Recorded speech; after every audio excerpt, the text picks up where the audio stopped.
ఇప్పుడిప్పుడే సర్వీసులు పెరిగి అభివృద్ధి బాట పయనిస్తున్న గన్నవరం విమానాశ్రయం సమస్యల వలయంలో కొట్టుమిట్టాడుతోంది.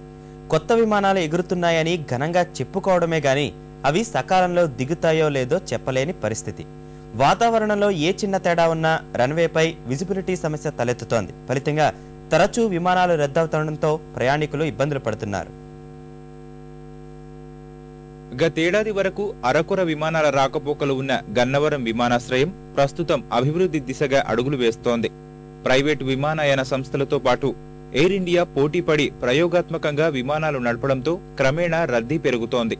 ఇక్కడి నుంచి రోజు 8 విమానాలు వివిధ నగరాలకు సర్వీసులు నడుపుతున్నాయి. విమాన రాకపోకల సంగతి అటుంచితే అవి సకాలంలో దిగుతాయో లేదో చెప్పలేని పరిస్థితి.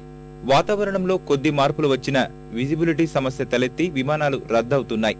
రన్వేపై ఇన్స్ట్రుమెంట్ ల్యాండింగ్ సిస్టమ్ ఏర్పాటు చేసినా ఇది పూర్తి స్థాయిలో అందుబాటులోకి రాకపోవడం వల్ల ఇబ్బందులు తప్పడం లేదు.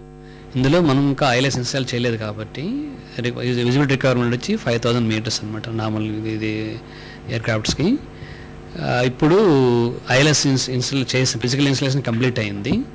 తర్వాత ఇప్పుడు final adjustments plus flight calibration రావాలి. దాని తర్వాత డీసీ ఇన్స్పెక్ట్ చేసి మాకు క్లియరెన్స్ ఇవ్వాలన్నమాట. ఒకసారి అది ఇచ్చిన తర్వాత మనకి ఫ్లైట్ క్యాన్సిలేషన్స్ కానీ delay because of poor visibility అది ప్రాబ్లం ఉండదండి.